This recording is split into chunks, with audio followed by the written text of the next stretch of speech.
یوم شہادت حضرت علی علیہ الصلوۃ والسلام کے موقع پر آج پنجاب بھر سے عزاداران امام مظلوم اکٹھے ہوئے ہیں تاکہ مولا امام کو پرسہ دیا جا سکے۔ اس حوالے سے عزاداران سے پوچھتے ہیں کہ اس موقع پر ان کا کیا کہنا ہے۔ جس طرح امام نے دین کی ایک مثال قائم کی ہے، اسی طرح ان کی مسجد میں شہادت ہوئی ہے اور ان کی کعبے میں ان کی ولادت ہوئی ہے۔ جس طرح انہوں نے مثال قائم کی ہے، اسی طرح مومنین کرام کو چاہیے کہ امام کے نقش قدم پر چلتے ہوئے ان کی خراج تحسین پیش کیا جائے، اور اسی طرح یہ جو لوگ اکٹھے ہوئے ہیں عزاداران امام حسین مظلوم کربلا، ان کے ساتھ ہمیں اسی طرح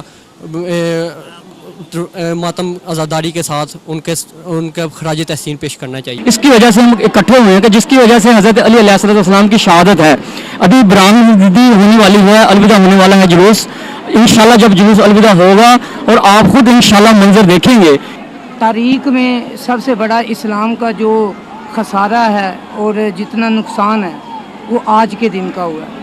اس میں میرے مولا کائنات کی ہم جتنی بھی بلندی اور ان کے رتبے کے لیے کچھ بھی اگر ہم کہیں تو ہمارے پاس وہ الفاظ موجود نہیں ہیں کہ جو کہ ہم اپنے امام کی رہنمائی میں ان کی بلندی ان کے رتبات کے لیے ادا کر سکیں۔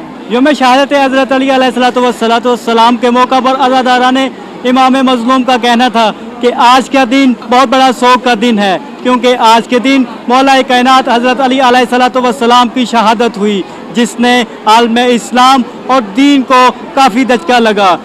کیمرہ مین عمران مغل کے ساتھ قمر عباس نقوی، پاک نیوز، لاہور۔